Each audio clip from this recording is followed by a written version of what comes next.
The Psiops Battleground Cosmodrome is the newest Grandmaster added to the GM Nightfall rotation, and much like its counterpart, Battleground on the Moon, it can get a little dicey at the end. Today we'll be going over tips and strategies to conquer this Grandmaster, no pun intended, and make your lives much easier.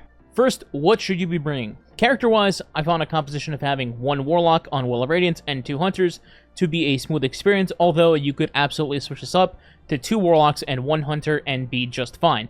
In any scenario, your Warlocks will be rocking Well of Radiance. If you have only 1 Warlock, you preferably want to go Cenotaph as your exotic to generate heavy ammo. However, if you have 2 Warlocks, I would consider having Warlock number 2 using Phoenix Protocol to generate and cycle your wells as fast as possible.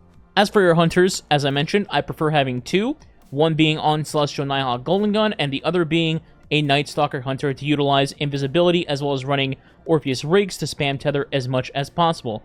The reasonings behind the Hunter combo is pretty straightforward. You can loop tether and Golden Gun together to be able to one-shot everything in the GM minus the boss. Once you do, everything else explodes around you as well, since the tether was active, and Nighthawk also makes good work on speeding up things such as the stopgap where you get the Yellow Boar Brig and he has a ton of health, but once you break that cage down and his crit is exposed, Nighthawk can one-shot him and bam, you're done with him. This also works in similar fashion in having multiple barrier champions, let's say tethered, and then you Nighthawk 1 barrier champ, it'll make the other 2 explode as well, or at the very least they'll be incredibly low health from there, and it's easy pickings. Finally, for weapons, in my experience, your top 2 options for this is either going to be rockets for great burst damage or machine guns for great control, as there is a lot of ad density in this GM. So things like Apex Predator, Dragon's Breath, Galahorn are the go-tos since it's Solar Surge as well.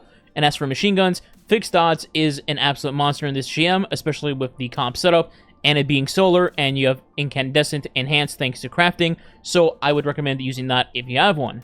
As for the energy slot, Polaris Lance is of course going to be the MVP. It is very slow and it's not very exciting, but for most people that are trying to get this gem done, you know, one and done, it gets the job done very well and is really helpful in the final boss fight, which we'll get to later on. Let's start with the beginning of the strike. Well, the beginning is a payload section for the strike, but it works differently than, let's say, Lake of Shadows.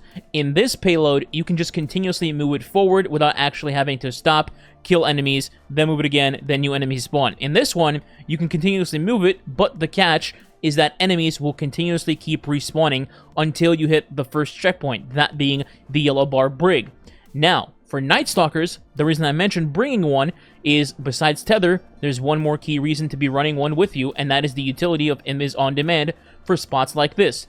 Thanks to being able to go Invis with both your smoke and your dodge, you're able to easily, single-handedly, push the payload at the start of the GM without any issue straight to the brig, and then make sure that the ads stop continuously spawning on top of you, and you can deal with the brig safely. In case you didn't know, once the brig spawns, the snipers on the rooftops will stop spawning, and then you'll just be left with a couple of wretches on the floor with the brig and maybe a servitor, and that's it. Much easier than continuous snipers, captains, servitors, etc. Now, as for the brig itself, I did mention Nighthawk on it, but before we get to that part, what I would recommend is, at this point, one of your Warlocks, or your only Warlock, should have Well of Radiance when you're at this part. Simply put up your Well of Radiance on the middle rooftop. There's 3 buildings, 1, 2, 3, or left, middle, right, whatever you want to call for snipers.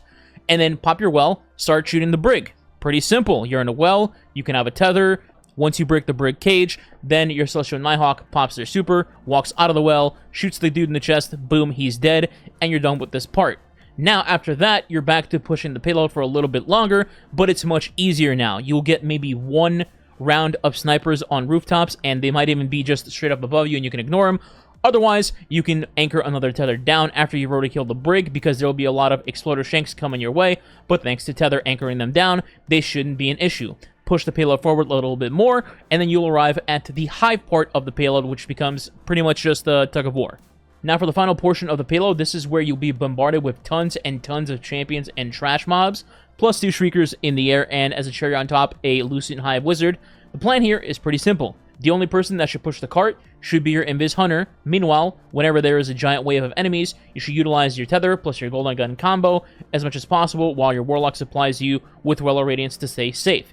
Speaking of staying safe, I would advise not jumping on top of the roof that's above the payload, because you will get additional hive enemies spawning there with wizards and some boomer knights, and they'll just keep shooting you non-stop until you deal with them. But if you don't go up there, they just don't spawn. After several waves of unstopped champs and barrier champs, defeat the Shriekers and then the Lucent Wizard and crush the Ghost to complete the payload section and then move forward. But don't forget your Kmart brick of 2 heavy rockets before you go in. Alright, so the tunnel section. There's essentially 2 ways you can go about this. Plan 1 is to just stay in the doorway that you entered from and plink-plonk all the enemies from there until everything is defeated. It's safe, but it's incredibly tedious and boring. But alternatively, you could have an aggressive strategy where you immediately push up to the back wall of the area, this would be where the exit would be, and set up shop there with your supers. From this angle, you'll be able to throw down your supers directly at where most of the hive will be spawning, so Tether and Golden Gun work great here, while, well again, protects you. Additionally, from here, you're able to see both spawns for the unstoppable ogres and have them just instantly stunned, and the luxury of just insta-killing them with Golden Gun, Tether, or even just straight up your weapons, depending on what you're using with your weapons. Now, there's a few things to note in this section as well.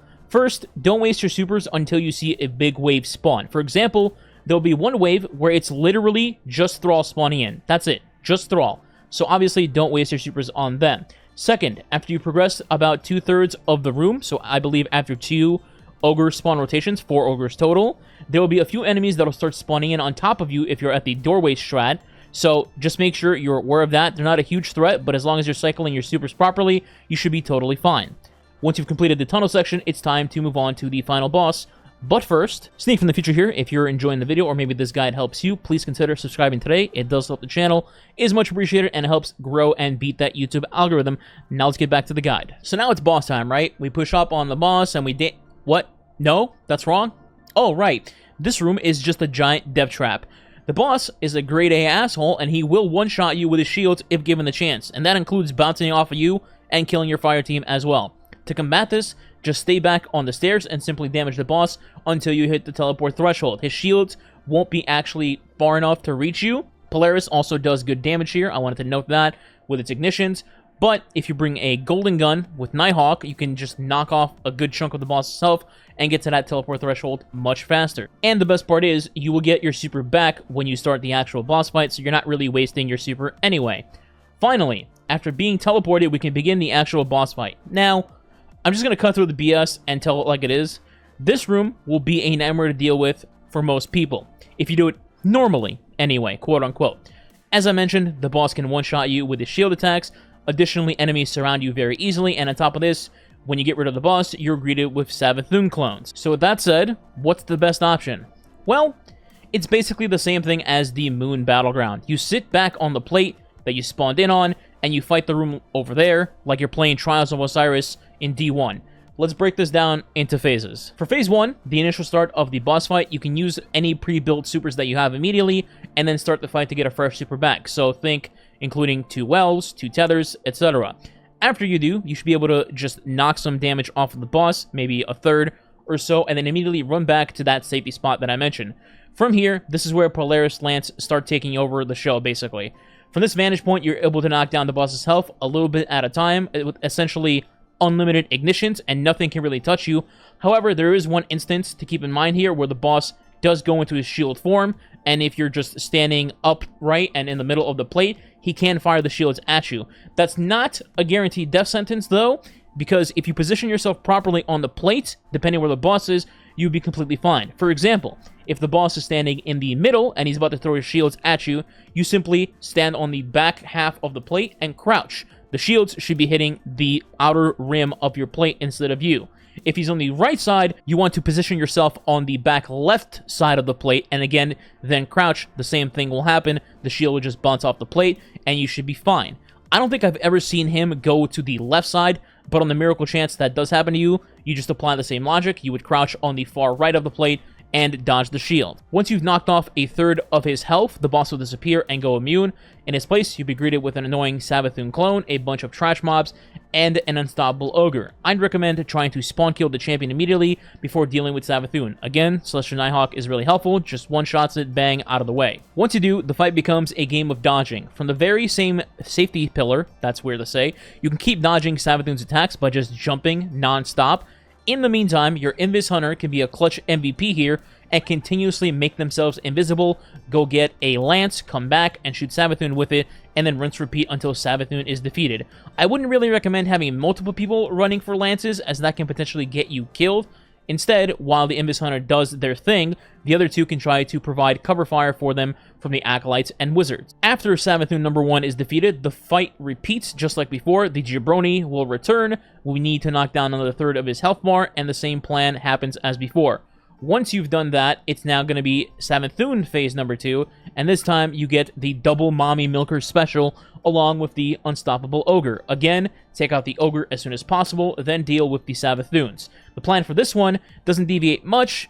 If you stick to the back plate safety spot, the right Savathûn doesn't really touch you, and you can just focus on getting rid of the left one quickly for some breathing room. Once you do eliminate the left one, you can try to have 1 or 2 people get the lances on the left-hand side and then fire straight to the right at that Savathûn. But be careful and stay mobile just in case she ends up shooting you. Most of the time she doesn't, but occasionally it does happen. Finally, after defeating the third and last Savathûn, you are in the final third phase of the boss fight. Once again, you can just go back to the safety spot and plink-plonk the boss to death, whether it's Polaris Lance, a barrage of Celestial Nighthawks, or just your weapons like rocket launchers, and all you gotta do is make sure once he's dead, someone's there to finish off the ghost, preferably your Invis Hunter, and once you do, GG, you have completed your Psiops Cosmodrome Battleground. And with that, let me know in the comments what you guys think of this GM. Is it too long?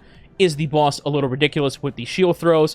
I personally enjoy the first half of the GM, maybe 70%, but truthfully, sitting on a plate for 95% of the time that you're in the boss room is not my idea of fun, really. But hey, it gets the job done for most people, and I imagine this is a one and done for most people, so might as well have mentioned it, right? Anyways, I hope you guys enjoyed the guide, and hopefully it helps some of you. As always, if you'd like to support the channel, consider subscribing today, maybe leaving a like and or comment below. It does help the channel, and if you don't know what to comment, simply leave Cosmodrome as the comment.